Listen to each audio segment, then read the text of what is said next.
Comment చేయండి. అంతేకాకుండా సేమియా ఉప్మా అంటే ఎంతమందికి ఇష్టమో కూడా కామెంట్ చేయండి. చూసారు కదా, ఈజీగా టేస్టీగా ఎలా తయారు చేసుకోవాలో ఈరోజు నేను చూపిస్తాను. ముందుగా దానికి కావాల్సినవి పప్పు సామాన్లన్నీ మనం తీసుకుని పక్కన పెట్టుకోవాలి. శనగపప్పు, మినపప్పు, పచ్చిమిర్చి. నెక్స్ట్ బాండి తీసుకుని అందులో 2 టేబుల్ స్పూన్స్ ఆఫ్ నెయ్యి వేసుకుని మనం సేమియా అన్నది వేయించుకోవాలి. సేమియా అన్నది మీరు రోస్టెడ్ సేమియా ప్రిఫర్ చేస్తే చాలా టేస్టీగా ఉంటుంది అనమాట సేమియా ఉప్మా. ఓకేనా,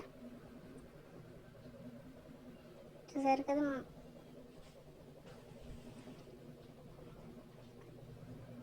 రోస్ట్ చేసుకున్నది మనం తీసి పక్కన పెట్టుకోవాలన్నమాట.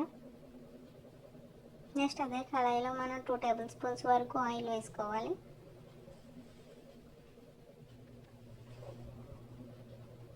నెక్స్ట్ ఆయిల్లో మనం పప్పు సామాన్లన్నీ మనం ముందు తీసుకున్నాము కదా, సో అవి మనం ఇందులో వేసేసుకోవాలి. ముందుగా శనగపప్పు, మినపప్పు వేసి బాగా మిక్స్ చేయాలి. శనగపప్పు బాగా వేగుతున్నప్పుడు మనం జీడిపప్పు కూడా అందులో వేసేసుకోవాలి. జీడిపప్పు కూడా బాగా ఫ్రై అయ్యేలాగా, క్రంచీగా వచ్చేలాగా వేపుకోవాలి. చూసారు కదా. నెక్స్ట్ మనం పచ్చిమిర్చి, ఆవాలు కూడా అందులో వేసేసుకున్నాం. మొత్తం అన్నీ మిక్స్ అవ్వాలి కాబట్టి ఒకసారి మళ్ళీ కలిపేసుకుందాం అన్నమాట. చూసారు కదా, మీకు ఈజీగా వేలో మాత్రం నేను చెప్తున్నాను. ఇప్పుడు 1 గ్లాస్ ఆఫ్ సేమియాకి మనం 1 గ్లాస్ ఆఫ్ వాటర్ వేయాలి. ఆల్రెడీ మనం సేమియా అన్నది ఫ్రై చేసాం కాబట్టి త్వరగా ఉడికిపోతుంది. అంతేకాకుండా ఇందులో మనం ఇప్పుడు సాల్ట్ అనేది వేసేసుకోవాలి. నెక్స్ట్ మూత పెట్టేసి 5 మినిట్స్ అయినా వాటర్ మరిగే వరకు ఉంచుకోవాలి. నెక్స్ట్ మనం వేయించుకున్న సేమియా ఉంది కదా, ఫ్రై సేమియా అన్నది ఇందులో వేసేసుకోవాలి.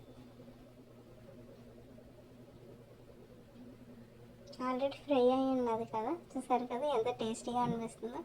నెక్స్ట్ మనం మూత పెట్టేసి ఒక 2 to 3 మినిట్స్ ఉంచితే సరిపోతుంది. చూసారా, మనకి ఎంత ఇష్టమైన సేమియా ఉప్మా రెడీ. మీలో ఎంతమందికి సేమియా ఉప్మా అంటే ఇష్టమో చెప్పండి. ఈ రెసిపీని ఎంతమంది ట్రై చేశారో కూడా నాకు కామెంట్ చేయండి. వీడియో కనుక నచ్చినట్టయితే ప్లీజ్ లైక్ చేయండి, షేర్ చేయండి, సబ్స్క్రైబ్ చేయండి. ఓకేనా ఫ్రెండ్స్, నెక్స్ట్ ఏం వీడియో కావాలో కూడా మీరు నాకు కామెంట్ చేయండి. డెఫినెట్గా నేను అప్లోడ్ చేస్తాను. ఓకేనా friends, thank you for watching my channel. Don't forget to comment and subscribe. గోదావరిలో ఆతిథ్యం.